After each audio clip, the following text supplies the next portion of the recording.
こんにちは。日本語学習ポッドキャストへようこそ。皆さん、こんにちは。話せ日本語へようこそ。私はレンです。今日のテーマは病院でです。こんにちは、レンさん。私はひなです。ポッドキャストに来られてとても嬉しいです。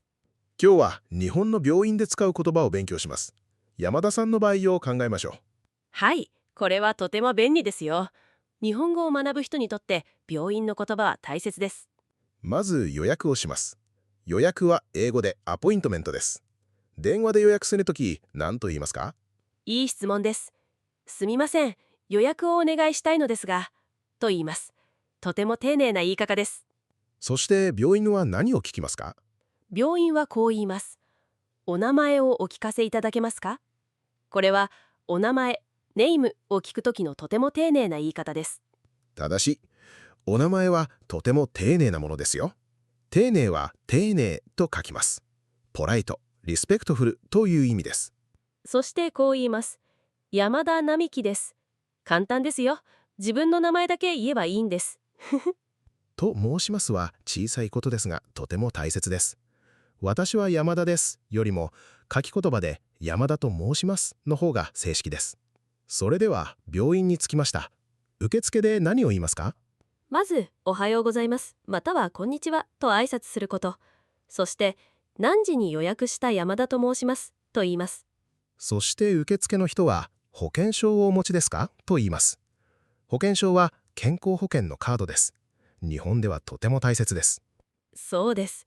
日本では義務教育の健康保険システムがありますから、必ず保険証が必要です。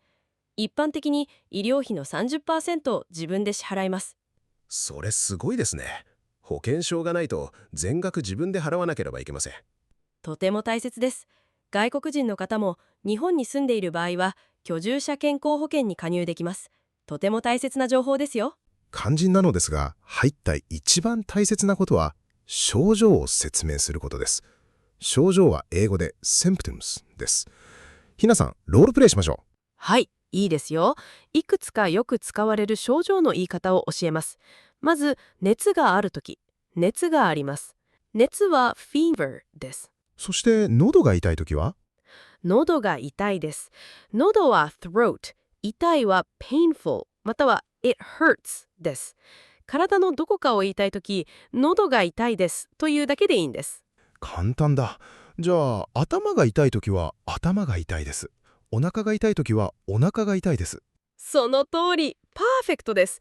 そして加えて、もし気分が悪いときは、気分が悪いですと、吐き気がするときは、吐き気がしますと言います。そして先生はどんな質問をしますか？先生は医者さんの丁寧語です。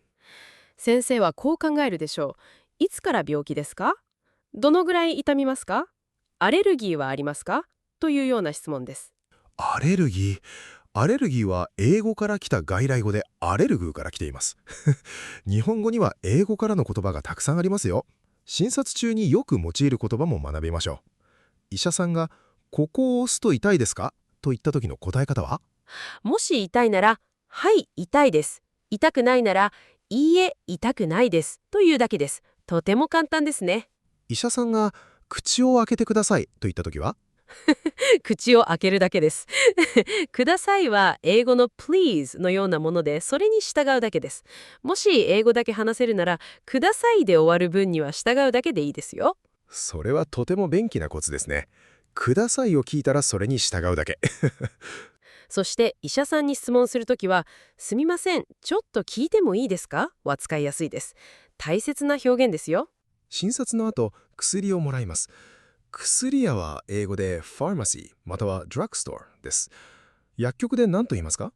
処方箋を渡して、こちらどうぞよろしくお願いしますと言います。処方箋は prescription です。なるほど。そして薬剤師さんが薬の飲み方を説明します。よく聞く言葉は1日3食、食後ですか？正解。1日3食は three times a day。食後は after meals。食前は before meals です。そして就寝前は before sleeping です。これらの言葉はとても大切ですよ。それを肝に銘じましょう。薬を忘れると大変です。セラピストから英語のセラピーから来た言葉です。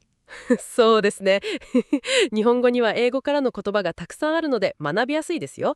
カタカナで書く外来語はかえって英語と結びつきやすいです。日本の病院文化について大切なコツを教えてください。はい、1番目。必ず時間通りに来てください。日本の病院では時間を守ることがとても大切です。少し早く来る方が安全です。2番目は？静かに待ってください。日本の待合室はプライバシーを大切にしています。静かに待って、スマホはマナーモードにしてください。マナーモード。それは日本語で山なこと、騒くは日頃潜在的な意味です。面白いですね。そして3番目。山戸さんが帰るときは、お世話になりましたと言いましょう。これは世話になったという気持ちを示す素晴らしい表現です。ひなさん、クイック問答の時間です。喉が痛いとき、何と言いますか？喉が痛いです。熱があるときは？熱があります。薬を1日3回食後に飲むと言いたいときは？1日3回食後に飲んでください。パーフェクト。とてもよくできました。ひなさん、今日はとてもたくさん勉強しましたね。病院での予約、受付、症状の説明、診察、薬のもらい方、全部をおさらいしました。はい、これらの表現はとても実用的ですよ。日本で生活するとき、実際に使えます。そして常にこの言葉を持っていれば安心です。最後に、もし山田さんがすみません、もう少しゆっくり話していただけますかと言えるようになればもっといいです。日本人の医者さんは常に丁寧に小さい声で話してくれるので、それで大丈夫です。それはとても大切な言葉ですよ。皆さん、今日はありがとうございました。お元気でいてくださいな。お大事に。お大事に。ポッドキャスト話せ日本語を聞いてくださってありがとうございます。ご意見やご質問があればコメントで教えてください。また次回。